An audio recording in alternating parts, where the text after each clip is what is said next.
Hi there. Good afternoon, everybody. I want to welcome you all here to the Prog Monster. My name is Murph. I am the host of this show. So we're here to do an episode from the mini-series that we are running currently, which is British Invasion. So I did a 1950s series. I had about 7 episodes in that, and this will be the 4th episode in this one, the British Invasion. This is actually the last of the British bands here. I saved the best for last, I believe. And going forward, we'll have, I think there's 4, I think I've chosen 4 American bands. I could be wrong, but I'm pretty sure that's what's left.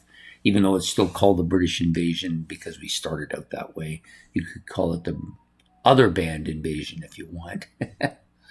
Anyways, today we're going to be featuring quite possibly the most famous, definitely the biggest selling band in history, the Beatles, of course. So they are the band for today. So my topics will continue to be the same as they were in the first 3 episodes, which featured both the Stones, Kinks, and the Who, other British bands in the British Invasion. And I just briefly looked here at the remaining 5 bands, and none of them are British. So I wanted to give the British fans the advantage first because I think they made the biggest impact, maybe in the history of rock, right? So the Beatles, the first kind of superstar band in history.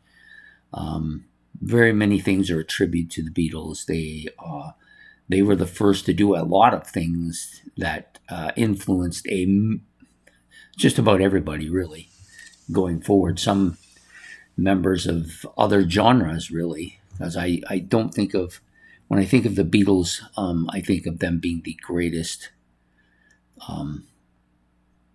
most influential, probably the most famous of all of the rock bands, definitely.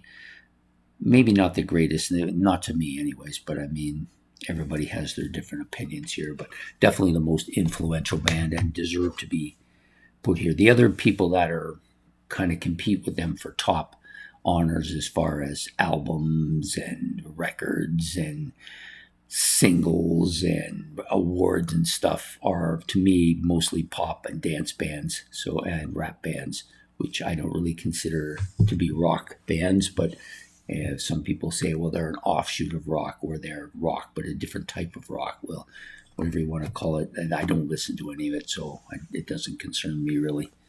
So we've got, so the topics about the Beatles, of course, is they started out in 1960, and then began. I think they made their first album in 62, if I'm not mistaken. Yeah, I believe the first album was in 62. Going forward, they of course were active until the early 1970s, like the year 1970. So a very brief period, maybe a 10-year period, in which 8 of those years they were making albums. They have a total of 12 studio albums, but an absolute horde of greatest hits and albums, compilation albums, and there might even be some live albums in there too. I don't know. I don't think of the Beatles as a live band really. To me, they were a band that played live until '66 and then went basically underground and was producing some of the best albums out there. Top singles, they've had 63 singles in total, and the greatest number of number ones in history with 20. I think the artists that follow them, Mariah Carey, I think has 19, and then it goes down from there. Madonna's in there somewhere. I think there might be Taylor Swift and Michael Jackson and a bunch of other people, but most of them are pop artists, in my opinion, or rap artists. Next up, I put the 5 biggest, most well-known songs. Well, this is a very tough thing to do for them because there's so many of them. They had 20 number ones, but I tried to space it out a bit to give a little bit of attention to all the kind of different eras that they were in. So I Want to Hold Your Hand would be one. That's probably one of their pop songs, but you could have put Love Me Do in there, or a few others as well. A Hard Day's Night, I think, of course, qualifies for their, I guess you would call it video movies, or music videos, or music movies, whatever you want to call them. I chose A Hard Day's Night because I think that is very iconic, especially with that guitar riff at the beginning, and was, to me, the movie that I enjoyed the most as well. Then you have other songs. Yesterday and Hey Jude, to me, are arguably their two biggest hits of all time, both Paul McCartney singles. They're different, but both have mass appeal from a lot of people, I believe.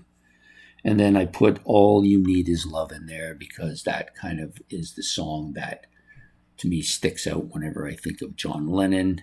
And now, none of these are my favorite songs by them, but these are some of the big hits that they had. They had lots more, but I chose 5 of them. These are the ones I chose for this particular topic. Original members, of course, John Lennon, George Harrison, Paul McCartney. You had a couple of other guys, Stuart Sutcliffe and Pete Best, who also played with them. All this prior to their making albums. So they're kind of what I would call original members, but never really proceeded beyond a certain point. And then Ringo Starr came in and he became the other classic member of the band. To me, it's basically Lennon, Harrison, McCartney, and Starr are the big ones. The other guys, of course, played in the band and did stuff, but don't carry the same notoriety. And if I'm correct, I believe Sutcliffe actually died shortly before maybe it was in 1962. Some issues with arson and stuff. I'm not sure what it was. Anyways, my personal favorite album is this one, Revolver. I love the artwork. I love the songs. I love the sound. This is the kind of the, not necessarily the beginning, but definitely the notable part for me, Rubber Soul being the other one, when they started going off and exploring musical genres, all kinds of different stuff here. That folky stuff, of course, Indian music, hard rock,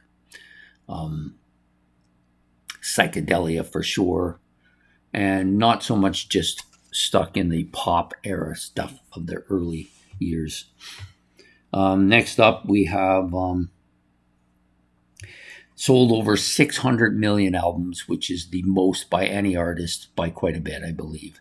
Some of maybe the more modern pop artists and stuff like that, maybe getting closer to that. But still, for a band that was only around making albums for 8 years, and it's been 50 or 60 years since they did that, it's pretty huge achievement. They also had 6 diamond status albums. I don't believe anybody else has that. Now, you can correct me if I'm wrong, but I didn't go search into the pop genre, dance, or rap artists to see how many diamond or albums they sold, because it's just not a genre I follow, so I'm not 100% sure. Also there, I believe there was one jazz musician who escapes me at the moment, but I think he may have had 1, maybe or 2 diamond. I'm not sure exactly. Anyways, for the rock artists, they definitely have the most. Also, they've been inducted into Rock and Roll Hall of Fame on the first year of eligibility, which was 1988 for them, and the most Grammys by a group, I believe. But to me, the Grammys and a lot of these musical awards and movie awards are basically just Hollywood at its best. So I don't really follow any of them and don't care to follow any of them. So if you're a follower of those things, that's great for you. You enjoy it. I have a friend, that's all. She loves the Grammys. She loves all those award shows. Good power to her. I'm just not going to be involved with that because I don't see it as anything of interest to me.